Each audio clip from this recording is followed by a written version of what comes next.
হিন্দুরা যেভাবে আমাদের মুসলিম বোনদেরকে প্রেমের ফাঁদে ফেলে সর্বনাশ করছে, সোশ্যাল মিডিয়াতে এই বিষয়ে নানা রকমের পোস্ট ইত্যাদি দেখা যায়। তাদের এই ষড়যন্ত্রের বিষয়ে বোনদেরকে সতর্ক করতে আমরা কি করতে পারি?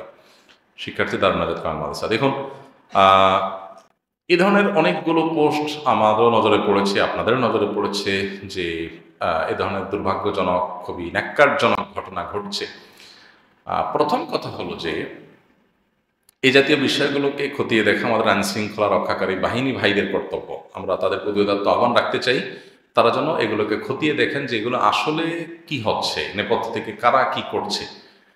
একটা কথা আমি প্রায় বলি যে এদেশের মানুষ, সাম্প্রদায়িক সম্প্রীতি এদেশের মানুষের মধ্যে যতটা আছে, আশেপাশে কোনো দেশের মানুষের মধ্যে এটা নাই। যার কারণে আশেপাশের সব দেশের মানুষরা সাম্প্রদায়িক সম্প্রীতির সবক বাংলাদেশের মানুষ থেকে নেওয়া উচিত। বাংলাদেশের মানুষ যতটা সহনশীল সাম্প্রদায়িক সম্প্রীতির ইস্যুতে, এতটা সহনশীলতা আশপাশের কোনো দেশের মানুষ দেখাতে পারে না নিকট অতীতে। দাঙ্গা হাঙ্গামা, মারামারি, ধর্মীয় আপনার বাড়াবাড়ি করতে গিয়ে রক্তারক্তি, নিরীহদেরকে খুনাখুনি, সকাল বিকাল তাদেরকে হত্যা, বাংলাদেশে বিচ্ছিন্ন ছোটখাটো ঘটনা ঘটলেও বড় ধরনের কোনো ঘটনা ঘটে। আর বিচ্ছিন্ন ঘটনা যেগুলো ঘটছে সেগুলো আসলে ধর্মীয় কারণে না হয়ে রাজনৈতিক এবং স্বার্থসিদ্ধির কারণ থেকেই বেশিরভাগ ঘটনা ঘটেছে, আমরা সবাই কম বেশি জানি।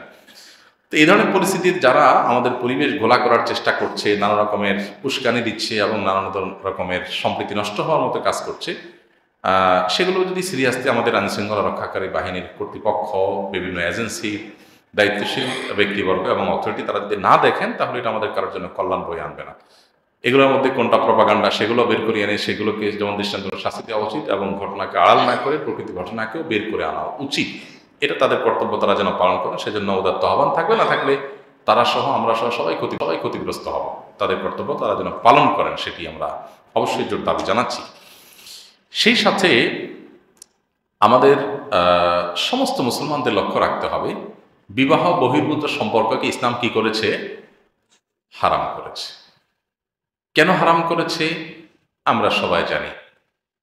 মানুষ, আল্লাহ তাআলা পৃথিবীতে মানুষকে টিকিয়ে রাখবেন, মানব সভ্যতা টিকে থাকবে বৈবাহিক সম্পর্কের মাধ্যমে। বৈবাহিক সম্পর্কের বাইরে গিয়ে বিবাহ বহির্ভূত সম্পর্ক করে মানুষের জেনারেশন পৃথিবীতে টিকে থাকবে না।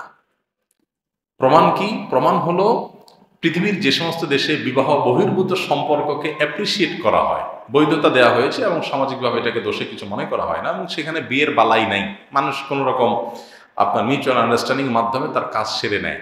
এই সমস্ত জায়গাগুলোতে মানুষের জন্মের হার কমতে কমতে প্রত্যেকটা দেশে এখন ভয়ঙ্কর পর্যায়ে। কোনো ছেলে নিজেকে হিন্দু হয়ে যদি বলে না আমার ইসলামের প্রতি ভালো লাগা কাজ করে, তো কোনো মুসলমান মেয়ে যদি তার প্রতি দুর্বল হয়ে পড়ে, এটা তার ভুল। আপনি মুসলমান, ইসলাম আপনার কাছে ভালো লাগে, ইসলাম গ্রহণ করেন।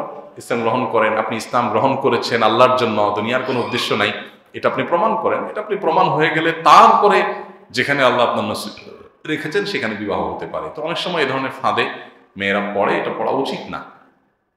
এমনকি ছেলেরা অনেকে পড়ে, সেটাও পড়া উচিত না। আবার সেই সাথে এটাও মাথায় রাখতে হবে যে অনেক মানুষ তারা ইসলামের সৌন্দর্য দেখে ইসলামের ছায়াতলে ফিরে আসেন, তারা সত্যিকার ইসলামকে ভালোবেসে ইসলামে ফিরে আসেন। তো এই সত্য মিথ্যা নিরূপণ করার মতো সময় সুযোগ আমাদের দিতে হবে, নিতে হবে।